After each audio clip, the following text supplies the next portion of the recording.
BJP government एक ऐसी government है जो अपने सामने जितनी भी विपक्ष की पार्टी है उसे खत्म करने की पूरी कोशिश किया जा रहा है। पहले बिहार से उन्होंने शुरू किया, बिहार, झारखंड, अब दिल्ली अरविंद केजरीवाल पे भी उन्होंने धावा बोल दिया है। आपको पता ही होगा कि बीजेपी की एक ही चाल होता है, चाहे वो अपने तरीके से इलेक्शन जीत जाए, अगर वो नहीं जीत पाए तो फिर अपने वो एमएलए को खरीद के अपनी किसी भी स्टेट में वो सरकार बनाने की कोशिश करती है। उसी तरह से दिल्ली के जो गवर्नमेंट है अरविंद केजरीवाल की, जो वहाँ के सीएम है, उस पर काफ़ी दिनों से ईडी का समन जा रहा था, ईडी का जांच हो रहा, काफ़ी दिनों से जांच चल रही थी। लेकिन उनका अभी लेटेस्ट जो सबसे बड़ा आरोप है, उनका कहना है कि बीजेपी की तरफ से मुझे ऑफर आया है कि तुम बीजेपी में शामिल हो जाओ, जितने भी सारे आपके ऊपर केस चल रहे हैं, जितने भी जांचें चल रही है, सारा खत्म हो जाएगा, आप सिर्फ बीजेपी में शामिल हो जाओ। उसी पर अरविंद केजरीवाल ने काफ़ी शायराना अंदाज में बोले हैं कि अगर जो भी बीजेपी के अंदर शामिल होता है उससे 7 खून माफ हो जाएगा।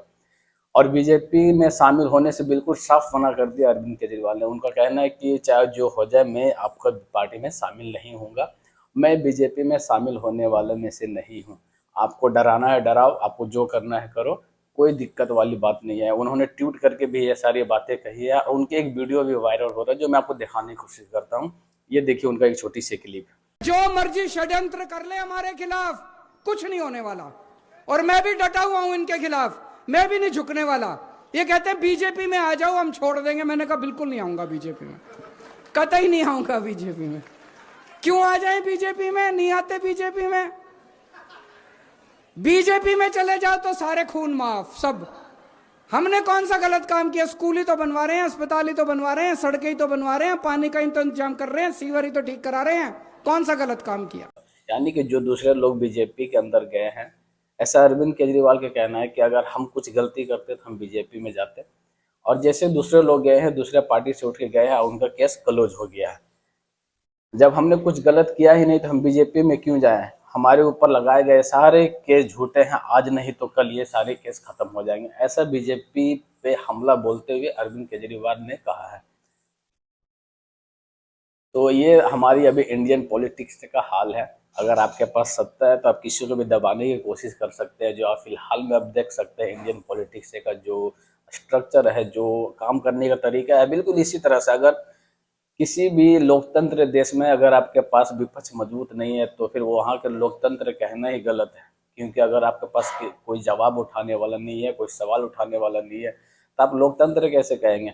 और बीजेपी की पार्टी, अमित शाह, मोदी, जो इसकी मेन लीड करने वाले हैं बीजेपी को, इनकी जो आइडियोलॉजी है वो बस ये एक आइडियोलॉजी पे टिका है कि जो भी विपक्ष के नेता हो उसे कमजोर किया जाए, ताकि 2024 का जो लोकसभा की इलेक्शन है वो आसान से जीता जाए। ओवरऑल उनका यही एक टारगेट और मोटो चल रहा है, किसी तरह से विपक्ष को कमजोर किया जाए ताकि 2024 का लोकसभा के इलेक्शन आराम से जीता जाए। अब देख सकते हैं कि इंडिया की गठबंधन बनी थी, जिसमें काफ़ी जितने भी इंडियन की रीजनल पार्टी है, बड़े पार्टी है, तो सारे लोगों मिलके एक इंडियन गठबंधन बनाया, इंडियन अलायंस।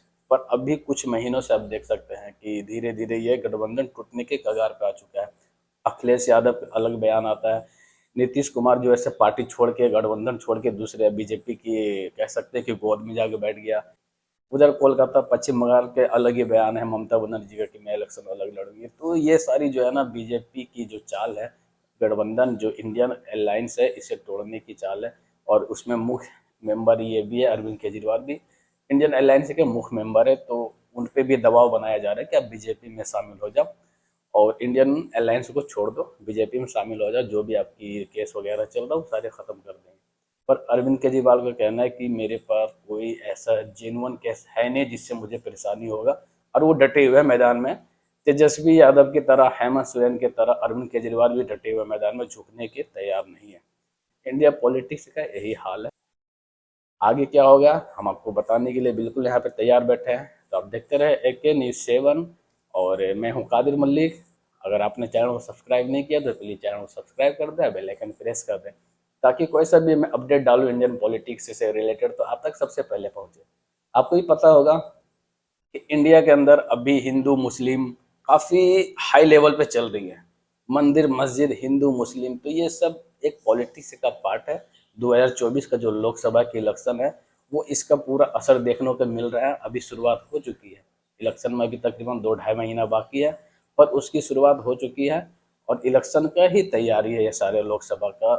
किसी भी नेता के ऊपर दबाव बनाना, किसी को भी पार्टी में शामिल करना, किसी को अपने पोस्ट से, सीएम पोस्ट से उसको हटा देना, तो ये सब जो है ना चलते रहेगा अभी 2024 के इलेक्शन तक। जो फैक्ट है वो चलेगा, ठीक है। तो इसी तरह की वीडियो मैं लाता हूँ। अगर आपने चैनल को सब्सक्राइब नहीं किया तो प्लीज़ चैनल को सब्सक्राइब कर दे और बेल आइकन प्रेस कर दे। फिर मिलते हैं नेक्स्ट वीडियो में, तब तक अपना ख्याल रखें। जय हिंद।